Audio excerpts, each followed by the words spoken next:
Fluminense 2, Botafogo 2 no Maracanã, em um jogo onde a torcida do Fluminense deixou o estádio com dois sentimentos diferentes. E ainda a projeção dos próximos jogos do Fluminense visando a classificação para a fase de grupos da Taça Libertadores da América. A gente vai conversar sobre tudo isso a partir de agora. O Fluminense vai jogar, eu vou ficar louco na cabeça. Obrigado mais uma vez pela sua presença aqui no canal, seja muito bem-vindo. Se você não é inscrito ainda, faça a sua inscrição, ative o sininho para receber as notificações, compartilhe este vídeo, deixe o seu comentário, deixe o seu like. Esse é o canal Ligados no Flu. Meu nome é Rodrigo Dias, eu sou jornalista com quase 30 anos de experiência, 17 deles em emissoras de televisão, trabalhando como repórter. Torcedor do Fluminense, estou aqui para falar sobre o nosso tricolor. Meus amigos, Fluminense 2, Botafogo 2 no Maracanã pela 33ª rodada do Campeonato Brasileiro. O Fluminense que fez um bom jogo, o Fluminense não jogou mal, mas pecou novamente na defesa. Vamos fazer uma análise rápida, do jogo, porque o torcedor deixou o Maracanã com dois sentimentos diferentes. A sensação de alívio, porque conseguiu o empate e evitar a derrota, e a sensação de frustração, porque a gente sabe que dava para ganhar o jogo. O Fluminense não só hoje tem um time melhor do que o Botafogo, como também jogou melhor do que o Botafogo. Primeiro tempo, então, o Fluminense poderia ter saído com 2-0, 3-0, perdeu muitas chances, chutou uma bola na trave, teve outras oportunidades claras e não soube aproveitar as chances que teve. O Botafogo, na melhor chance, na melhor oportunidade, na melhor jogada que ele fez no jogo todo, aos 41 do primeiro tempo, achou o gol e saiu na frente. No segundo tempo, na minha visão, o Fernando Diniz, ele foi ousado demais no intervalo. A gente cobra muitas vezes que os treinadores fazem modificações normais no time, Troca um atacante por outro, um lateral por outro. Esse tipo de reclamação a gente não pode ter com o Fernando Diniz.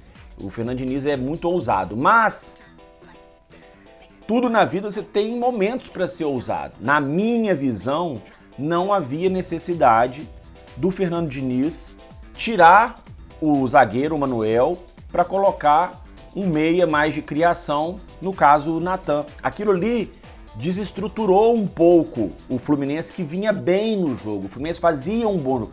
A derrota no primeiro tempo foi injusta. O Fluminense fazia um bom jogo.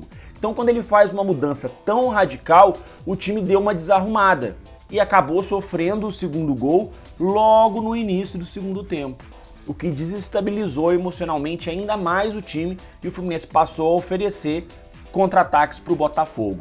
Então, na minha visão, aquela mudança poderia ter sido feita assim, mas já da metade do segundo tempo em diante. Não logo no intervalo. Ele poderia até mexer no intervalo, mas não de uma forma tão radical.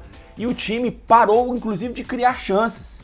Até sair o pênalti em cima do Matheus Martins, o Fluminense não havia chutado praticamente em gol, não havia ameaçado o goleiro Gatito. Aliás, o Fluminense teve sim uma grande chance que foi desperdiçada pelo Cano, porque o Cano, apesar de ser um jogador muito eficiente, é um jogador que tem uma qualidade no chute fora do comum, ele às vezes ele se precipita nas jogadas.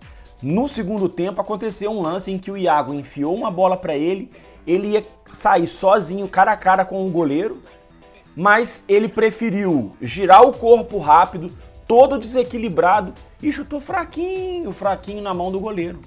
Então ele tinha tempo para dominar a bola, ajeitar melhor o corpo e chutar de frente pro gol. Mas ele preferiu girar rápido, todo atrapalhado, e perdeu a oportunidade. Mas o Fluminense, depois da mexida do Fernando Diniz, o Fluminense parou de jogar, e passou momentos ali de dificuldade. Até que o Diniz colocou o Matheus Martins em campo e o garoto entrou iluminado na partida. No primeiro lance dele, fez fila na defesa do Botafogo, sofreu o pênalti, o Ganso bateu com uma categoria sensacional e ali o Fluminense foi para pressão, a torcida jogou junto, O Fluminense chegou ao empate no golaço do Matheus Martins. O Fluminense foi para cima, o Fluminense conseguiu chegar ao empate na pressão e, por muito pouco, não virou o jogo.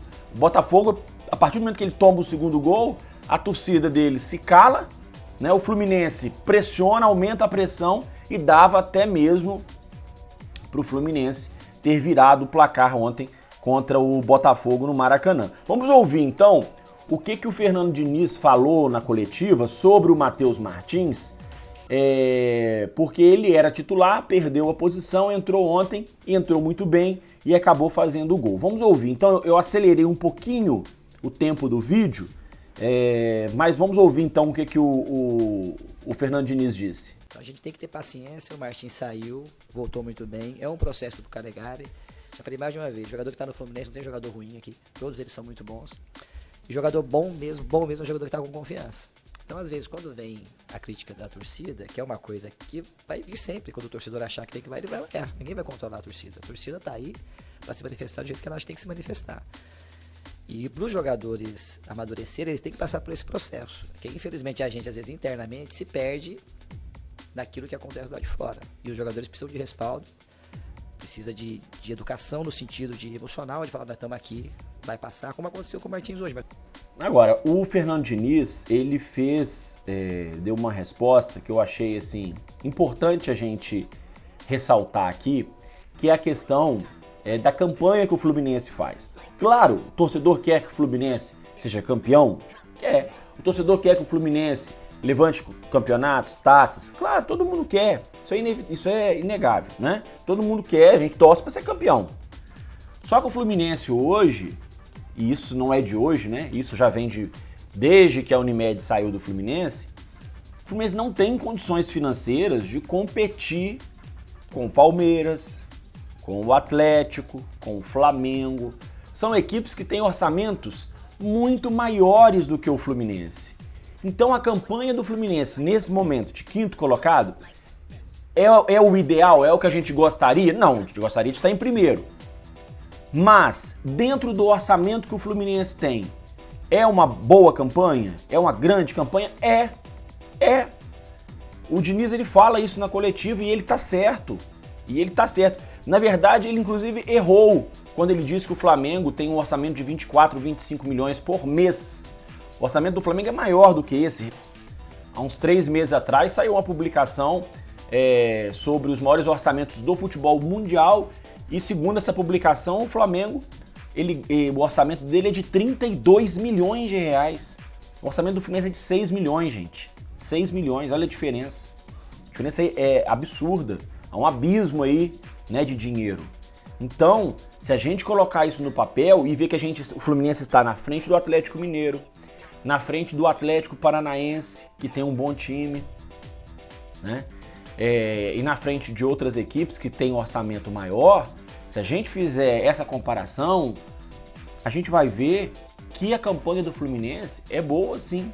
A campanha do Fluminense é boa. O jogo teve 36 mil pagantes e eu achei engraçado que a televisão deu muito destaque para a torcida do Botafogo, que tinha só 4 mil, e a do Fluminense, né, que fez uma festa muito bonita com a volta da Young Flu, e a televisão parece que não quis muito mostrar a festa da torcida do Fluminense, não entendi. Próximo jogo do Fluminense é na quarta-feira contra o Corinthians em Itaquera. A última vez que a gente esteve lá foi doído, foi dolorido, né, uma derrota acachapante aí por 3-0, que nos eliminou da final da Copa do Brasil. E o Corinthians não vai contar com o seu atacante titular, o Yuri Alberto, que foi expulso no jogo contra o Santos. Desfalque importante do Corinthians para esse jogo contra o Fluminense. Fluminense que não terá nenhum desfalque nessa partida, nenhum jogador tomou o terceiro amarelo, a princípio ninguém também sofreu nenhum tipo de contusão. E o Fernando Diniz vai ter aí a terça-feira para trabalhar o time para o jogo da quarta. Isso porque nessa segunda-feira os jogadores receberam folga. A gente, só para fechar aqui, teve ontem, né, a reestreia do Alan, jogou ali 9 minutos, né, entrou aos 41, o jogo foi até os 50.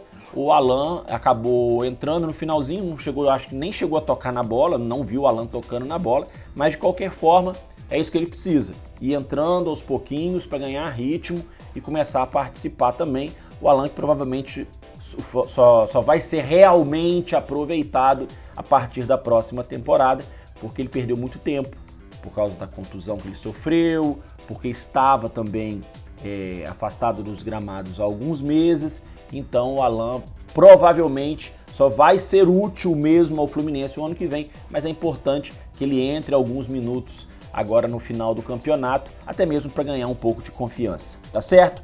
Meus amigos, olha, muito obrigado mais uma vez pela sua presença aqui no nosso canal. Agradeço a você que já é inscrito, você que está chegando pela primeira vez. Obrigado novamente. A gente continua aqui, continua debatendo as coisas do Fluminense e te aguardo num próximo vídeo aí, tá certo? Um grande abraço e saudações tricolores.